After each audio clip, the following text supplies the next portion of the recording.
Lindezas, bem-vindos ao Flan Comenta, eu sou o João e vou te falar que nesse vídeo aqui eu vou apontar os principais pontos do episódio 6, 7 e 8 que foram assim os de maiores destaque na minha opinião. Episódio 6, vou contar aqui um pouco das minhas teorias do porquê que o comunismo funciona, pelo menos lá no universo The Last of Us. Episódio 7, a ideia de fé e não desistência. E por fim, episódio 8, amor e a verdadeira ameaça. Então se ajeita, fica confortável e bora lá! E por que eu decidi fazer esse vídeo compilado, 3 episódios em um? Porque eu literalmente não sabia o que falar nos outros episódios, a não ser ficar repetindo aquilo que eu já estava falando anteriormente, que é basicamente elogiando a fidelidade da adaptação. Ou seja, eles estão pegando, cortando, tirando, adicionando, mudando coisas, justamente para que possa caber nesse formato de série, nesse formato de televisão, ao mesmo tempo em que a gente conhece a obra original, a essência não se perde. Então, dos 8 episódios até agora lançados, apenas o episódio 3, que foi um bom episódio, mas uma adaptação ruim, a série vem dando um show. E aí a única coisa que dá vontade de falar é justamente dessa questão da adaptação, que no universo dos games sofreu por muito tempo, prioritariamente sofreu. Tem aqui um sucesso aqui, outro ali, mas prioritariamente as adaptações de jogos para filmes ou séries sofreu bastante. E The Last está conseguindo ser o ponto fora da curva. Afinal de contas, no episódio 6, não foi necessário a Ellie sair correndo a cavalo, não foi necessário o ataque que tem no jogo acontecer aqui, quando o Tommy e o Joel vão consertar alguma coisa lá na cidade deles. Foi diferente e gostei da forma natural como a Ellie descobriu que o Joel tinha uma filha. Gostei até do fato deles encontrarem outros sobreviventes, aquele casal isolado, coisa que não tem lá no jogo, mas foi expandido pra série, então faz sentido. E mesmo assim, a gente entende tudo o que aconteceu. Foi tudo bem enxuto, bem reduzido, pra caber em 50 minutos. E mesmo assim, tudo que tem da obra original tem no episódio. Da mesma forma, episódio 7, que foi muito mais focado na DLC Left Behind. Também tiveram que cortar, editar, mudar coisa aqui, coisa ali. Mas tudo que dava identidade a essa fase / capítulo do jogo tem também no episódio. Tem algumas pessoas que dizem até que assistir foi mais divertido do que jogar essa parte específica. Se esse foi ou não o seu caso, deixa aqui nos comentários. E aí, mais uma vez, episódio 8. Tudo ali também maravilhoso, tudo ali identificado visualmente, o cenário, as casas abandonadas e até mesmo os muros. E essa questão dos muros pra mim foi importante porque eu lembro de no jogo ter feito um tiro de arco e flecha maravilhoso num dos inimigos. E confesso, sinto falta do arco e flecha aqui na série. Não sei, ele poderia ser encaixado de alguma forma, não sei se é porque eu gosto desse estilo de arma em todos os jogos, filmes que aparecem. Mas eu não sei porque eu tinha fé de que nesse episódio, até mesmo no comecinho do episódio anterior, aquela cena da Ellie caçando o coelho ia aparecer. Uma cena simples, rápido, fácil e que tem até um meme aí mostrando como as pessoas reagiram a essa cena. That's the cutest fucking thing I've ever seen in my entire life.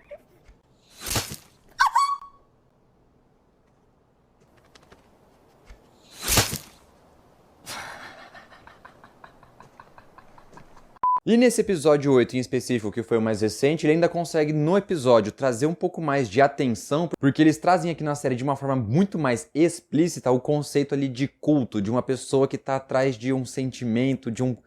não sei nem explicar, mas necessidade de ser seguido ou amado. Mas eu já entro nesse tópico porque antes, por que é que na série o comunismo funciona? Quando eu falo isso, eu sou louco? E eu sei que essa discussão estava bem acalorada na semana de lançamento, obviamente, e já tem teorias, explicações e conceitos e bate-boca pra lá e pra cá. E a minha ideia é de que na série, na ficção, chegou a funcionar porque, pelo que foi mostrado, ou melhor, não mostrado, ali onde o Tommy está vivendo não existe a ideia de dinheiro, de crédito. Muito diferente do que aconteceu lá na unidade da Fedra, onde o Joel apareceu. Ele tinha que fazer trabalho aqui, trabalho ali, ver qual pagava mais. Isso porque, de acordo com o que foi dito no episódio 7, ainda lá no flashback, tanto pelo coronel, o comandante, tanto pela Ellie, a Fedra está tentando manter de pé o velho mundo. O mundo antes do apocalipse, as estruturas que estavam sendo mantidas. Até o mesmo próprio comandante, general, diretor da escola lá comenta. Tem a galera que come bem, tem a galera que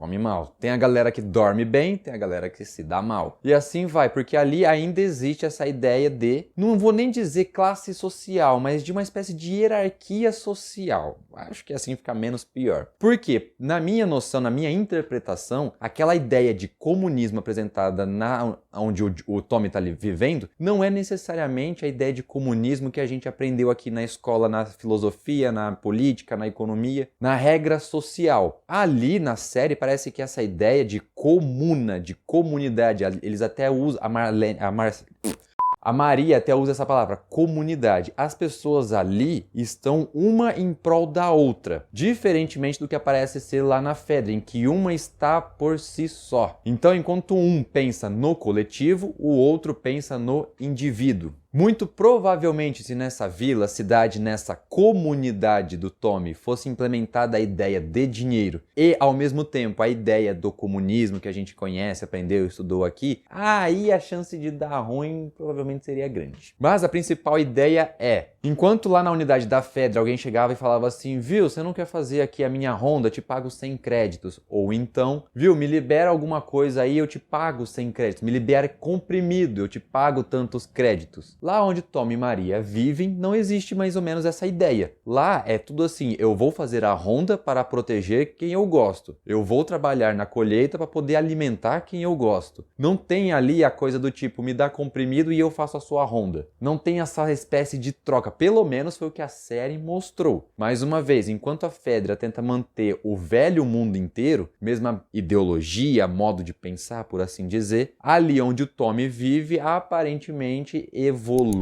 ou mudou, é a melhor palavra, mudou a forma de pensar. Eu não vou fazer porque isso vai fazer bem para mim, eu vou fazer porque vai fazer bem para o outro vai fazer algo porque vai fazer bem para o terceiro vai fazer algo porque vai fazer bem para mim, e assim vira esse ciclo. E isso seja um motivo pelo qual ali eles conseguem ter muitos recursos com uma certa fartura e todo mundo parece estar bem. Mas essa é a minha interpretação do porquê nessa série, nesse episódio, nesse caso específico, as coisas funcionaram. Funcionaram tão bem que o Tommy até deu tela azul, deu até uma bugada ali quando ele falou, epa, como assim nós somos comunistas? Porque ele carrega aquela ideia do velho mundo, aquela ideia de que se é comunismo vai dar ruim. Aqui no mundo real, aparentemente sempre deu, sempre vai dar. Pelo menos enquanto essa ideia de dinheiro ainda existia. Afinal de contas, né, é papel. É um papel que foi dado ali um valor, eu sei que tem toda uma construção e tal, mas se você parar pra pensar, você vai ficar meio doido em cima disso. Não, eu não tô louco!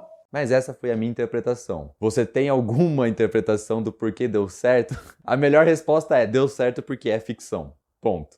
Já o episódio 7 que veio mostrar pra gente um pouco do passado da Ellie, mostrando duas coisas muito importantes. Primeiro, como ela foi mordida, como ela foi infectada e como ela decidiu manter ou até mesmo arriscar assim para ver no que dá, porque teoricamente, não só nessa série, mas também em todos os outros filmes e séries que existe algum tipo de infecção, contaminação por mordida, arranhão, alguma coisa nesse sentido, no momento em que a pessoa é infectada, a primeira coisa que passa pela cabeça dela é, beleza, eu vou me sacrificar, eu prefiro morrer a me transformar. Essa é a ideia básica. Isso acontece em The Walking Dead, isso acontece em Resident Evil, isso acontece em Apocalipse Zumbi não, Guerra Mundial Z, que é um apocalipse zumbi. Mas aqui as duas decidiram encarar, as duas decidiram não desistir, ter fé de que alguma coisa seria melhor. Tirar a própria vida, nas palavras da Riley, parece ser o caminho mais rápido, mais fácil, um momento simples de dor talvez. E tinha o outro, que é não desistir. E se não fosse a Riley dando essa ideia, eu acredito que a Ellie teria feito a primeira opção clichêzona. Afinal de contas, a Riley tem uma influência muito grande em cima dela, não só para levá-la para um rolê aleatório no meio da madrugada quando ela deveria estar dormindo. Não, é uma influência muito maior, é uma influência afetiva.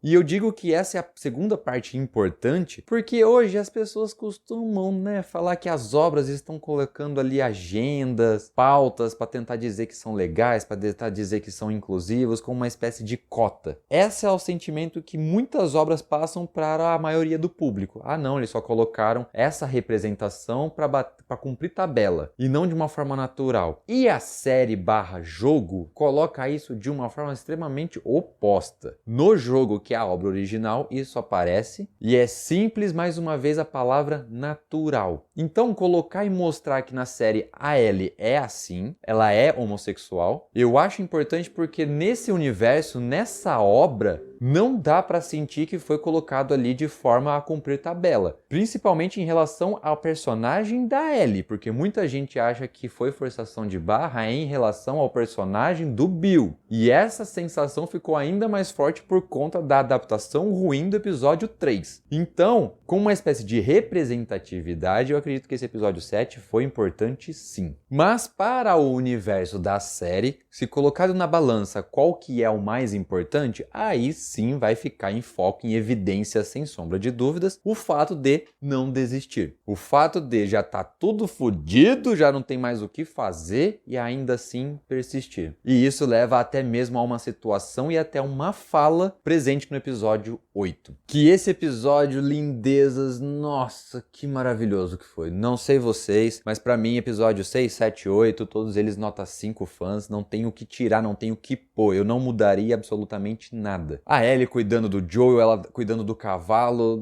aí eu já vou começar a voltar a falar os elogios e adaptações, tudo que aconteceu, mas o principal os principais, por assim dizer. Primeiro a ideia do canibalismo, que provavelmente é algo que vai chocar também muita gente. Por quê? É uma prática considerada bárbara ao último recurso a todo momento. E quando eu digo todo momento, é todas as situações. Todos os casos em que o canibalismo foi algo aceitável, foi numa situação extrema da extrema, totalmente improvável. Existe até um filme inspirado em situações reais, que foi da galera que se perdeu, se não me engano, na Cordilheira dos Andes, num acidente de avião. E também tem em outros casos, mais da parte do audiovisual, da fantasia, dos filmes, que é aquele Coração do Mar, do Caçadores de Baleia, do Moby Dick, uma adaptação da caça ao Moby Dick, que tem o Thor e o Homem-Aranha. E lá também, quando eles estão à deriva no meio do nada e um dos marinheiros morre no bote, um ou outro diz assim, vamos jogá-lo ao mar. Já os outros dizem, nenhum marinheiro, nenhum marujo em sã consciência, descarta, despreza, eu não estou exatamente sabendo usar qual palavra aqui melhor, mas tem que aproveitar os recursos para poder sobreviver. E é basicamente essa mesma desculpa que o pessoal usa aqui na série. Porém, a forma como eles vivem, a forma como tudo ali parece acontecer, como eles se organizam, ainda nos dá a ideia de que existe ali um pouco de civilização, um pouco de civilidade. Então eles recorrerem a essa prática, por mais que o inverno esteja muito brusco, severo, não plante nada, não tem muito o que caçar, ainda assim parece que existem outras opções que eles praticamente tiveram preguiça de tentar correr atrás e aí seguiram para esse caminho mais bárbaro. Mas eu confesso que, na questão da sobrevivência, eu acho que eu conseguiria passar um pano sim, viu? Principalmente se eu me colocasse num local, num papel de líder. Imagine você tendo que alimentar 30, 50, 100 pessoas. Se hoje, com civilidade, dinheiro,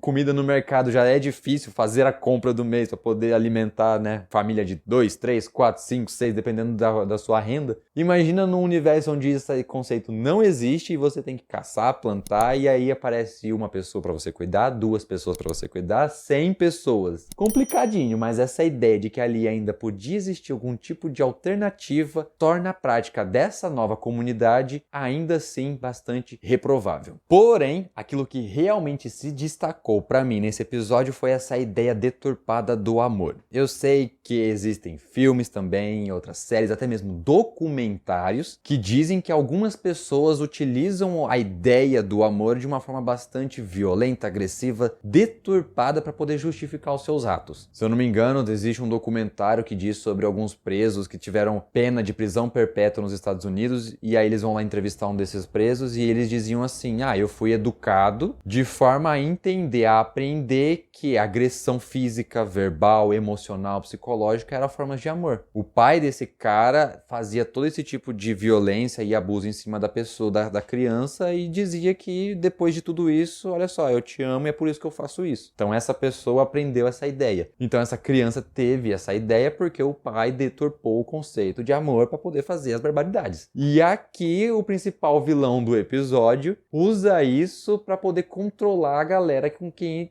que o segue, não é nem que tá com ele usa esse termo de seguidores assim como se fosse realmente um culto. E não é porque ele começa assim dizendo que é pastor, não é porque ele começa lendo um trecho de um livro religioso. Eu acredito que conseguiria, eu acho que a série, na verdade, utilizou esses recursos mais religiosos para deixar ainda mais claro essa noção de influência barra necessidade de controlar, necessidade de ser seguido, necessidade de ser amado. O problema mesmo é no final, né? Quando ele fica em cima da Ellie dizendo ali que o que ele tá prestes a fazer com ela é uma forma de amor. Puta que pariu, isso daí... Eu confesso pra vocês que no jogo foi satisfatório o que a Ellie fez e aqui na série pareceu muito mais satisfatório ainda, porque, se eu não me engano, no jogo não existe a fala que tem na série, que é... Como é que ele fala mesmo? Até esqueci, mas é algo mais ou menos assim. A parte da luta é a parte que eu mais gosto. Putz, como isso daí...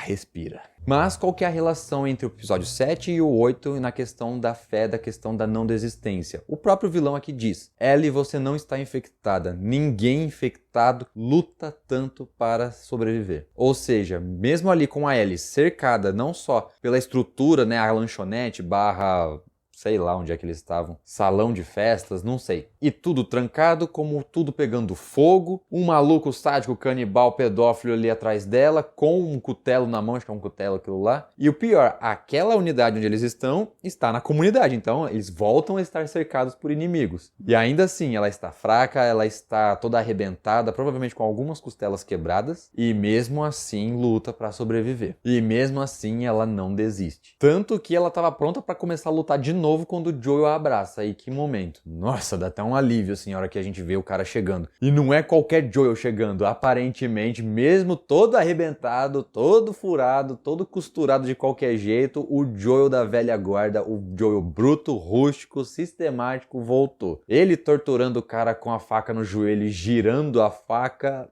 Maravilhoso. E quanto à verdadeira ameaça, é também de forma quase que unânime que em todos esses filmes e séries, contextos em que tem um apocalipse social e ao mesmo tempo existe ali uma ameaça no formato de criatura, seja zumbi, seja ET, alguma coisa nesse sentido, os protagonistas parecem enfrentar um verdadeiro mal, um verdadeiro perrengue quando eles se encontram com outros seres humanos. Com aquelas pessoas que sabem que podem fazer o que quiser, com quem quiser, como quiser e quando quiser, sem consequência nenhuma. Não serão presos, não serão processados, não serão demitidos, afinal de contas, regras sociais não existem mais. E até mesmo em The Last of Us, seja na série ou nos games, toda vez em que as pessoas apareciam, a situação era ainda pior. E isso acontece porque, na minha opinião, essas criaturas, pelo menos da forma como elas são retratadas, mostradas pra gente, elas estão agindo mais por instinto, por assim dizer, pelo menos na maioria dos casos. Já as pessoas, elas estão agindo por vontade própria, por prazer, eles sentem... eles gostam de fazer maldade com outras pessoas. E aí não tem como defender. Se eu não me engano, tem até mesmo um episódio de Supernatural, primeira temporada, em que Sam e Dean vão investigar uma série de assassinatos e eles ficam criando teorias de qual criatura estaria causando essas mortes. E no fim das contas, eles descobrem que foi um ser humano. E aí o Dean até comenta: olha só, vampiros, mendigos, eu até entendo esse povo, essas criaturas, esses seres, mas por que você estava fazendo assassinato em série? E o cara simplesmente responde: porque era divertido. Então, complicado. E eu fico imaginando quantas pessoas aqui fora, no mundo real, só não estão esperando o mundo acabar, entre aspas, para poder ser assim, para poder libertar esse lado delas. Dá até um certo receio barra medo. Dá medo. Acho que essa é a palavra. Ih, rapaz... Mas essas foram as minhas impressões, as minhas filosofadas, as minhas viajadas na maionese. Agora eu quero saber de vocês. Concordam ou discordam de tudo que eu falei? Deixa aqui nos comentários, bora trocar uma ideia. Depois, deixa o like no vídeo, se inscreva no canal e ative o sininho para ficar por dentro de conteúdos, comentários, conversas e reacts feitos de fã para fã. Valeu pela atenção e até o próximo vídeo. Tchau!